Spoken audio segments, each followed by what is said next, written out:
Jai Shri Radhakrishna. Welcome to Sangeeta's kitchen. कशा आहात तुम्ही सर्वजण? मस्त आहात ना? मस्तच राहा. चांगले चांगले पदार्थ बनवत राहा आणि खात राहा. तर मी आज छान असे शिळ्या चपातीचे लाडू आज बनवलेले आहेत आणि त्याचीच रेसिपी आज मी तुमच्यासोबत शेअर करणार आहे. तर त्यासाठी मी 2 चपाती घेतलेली आहे. गूळ, काजू, बदाम आणि अक्रोड घेतलेला आहे. तर या शिळ्या चपाती आहे. तुम्ही फ्रेश चपातीचे देखील असे प्रकारचे लाडू बनवू शकता. खूप असे छान लागतात खायला. तर अ, चपाती मी तव्यामध्ये ठेवून दिलेली आहे. तवा छान असा गरम झालेला आहे आणि घी असं वरून असं प्रेस केलेलं आहे घी. चपाती तर छान अशी भाजलेलीच आहे. फक्त असे जस्ट आपल्याला गरम करायची आहे चपाती. कडक अशी करून घ्यायची आहे चपाती.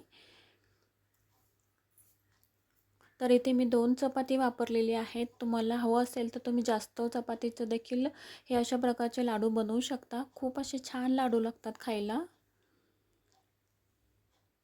चपातीला छान असं दोन्ही साईडला मी घी लावून घेतलेलं आहे आणि छान असं आपल्याला गरम करून घ्यायची आहे चपाती आणि मेन म्हणजे कडक थोडी करून घ्यायची आहे चपाती आपल्याला. रोजची आपली भाकर झाली की तवा छान असा गरमच असतो. त्यामुळे जर तुम्हाला अशा प्रकारचे जर लाडू बनवायचे असतील तर चपाती शिळी किंवा फ्रेश असली तरी देखील चालू शकतं. त्या फक्त तव्यामध्ये थोड्या वेळासाठी ठेवून द्यायच्या आहेत आणि त्यामुळे काय होणार आहे आपल्याला एक्स्ट्रा असं वेगळं अशा चपात्या भाजून किंवा कडक करून घ्यायची गरज लागणार नाही. कारण ह्या छान अशा थोड्या वेळाने कडक होऊन जाणार चपात्या. तर एक चपाती तर मी प्लेटमध्ये काढून घेतलेली आहे. तर त्याचे असे तुकडे करून घ्यायचे आहेत आपल्याला.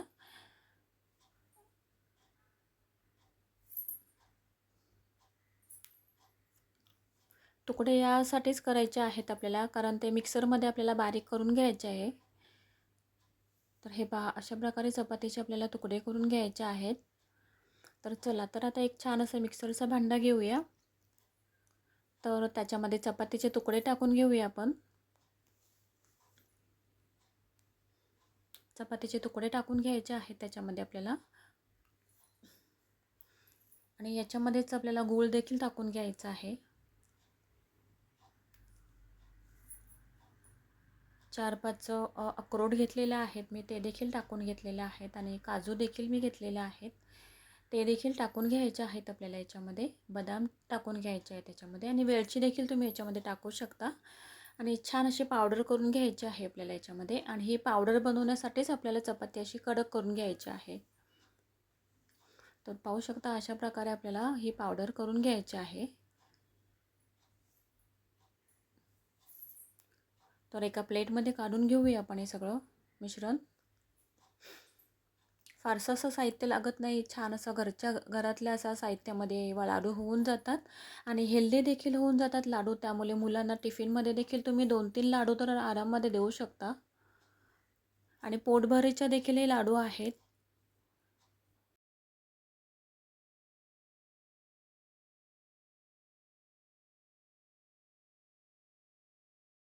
सगळं मिश्रण आपण वाटून घेतलेलं आहे. तर त्याच्यामध्ये आता एक चम्मच असं पांढरे तेल टाकून घ्यायचे आहे आपल्याला आणि छान असं हे सगळं मिश्रण मिक्स करून घ्यायचं आहे आणि 1 चम्मच असं वरून असं घी टाकून घ्यायचं आहे आपल्याला.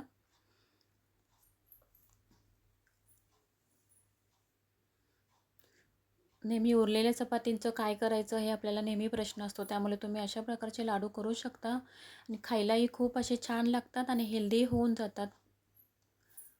तर सगळं मिश्रण छान असं मिक्स करून घ्यायचं आहे आणि छान असं आपल्याला लाडू वळून घ्यायचे आहेत त्याचे.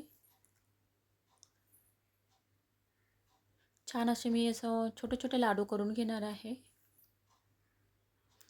पूर्ण असं हे सगळं मिश्रण एकजीव करून घ्यायचं आहे आपल्याला, जेणेकरून आपल्याला छान असं लाडू वळता येतील.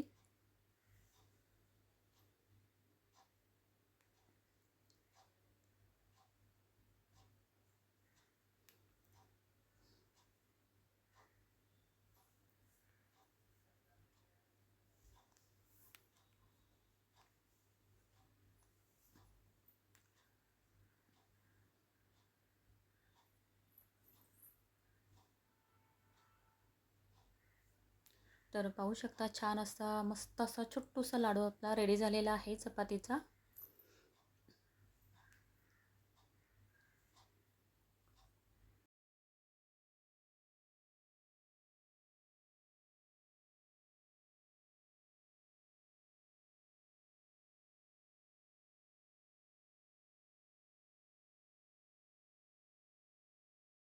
आपला छान असा लाडू वळून तर झालेला आहे. दिसायलाच खूप असा छान असा छोटूसा असा लाडू दिसतोय. तर पाहू शकता दुसरा देखील लाडू वळून झालेला आहे.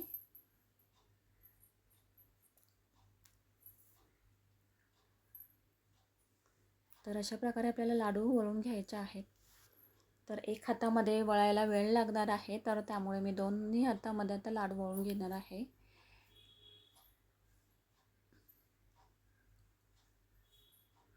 खूप छान असे लाडू लागतात खायला, खूप छान लागतात.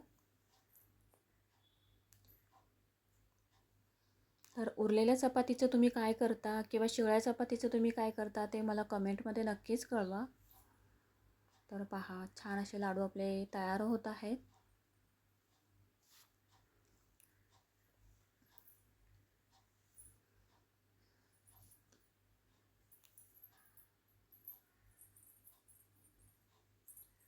तर लाडू तर छान असे मस्त असे रेडी झालेले आहेत आपले खाण्यासाठी.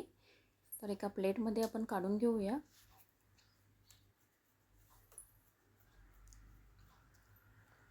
छान असे चपातीचे हेल्दी असे लाडू आपले रेडी झालेले आहेत खाण्यासाठी. आणि माझी रेसिपी जर तुम्हाला आवडली असेल तर ट्राय तर तुम्ही नक्कीच करा. लाईक करा, शेअर करा, सबस्क्राईब करा. Bye bye. भेटूया पुढच्या रेसिपीमध्ये.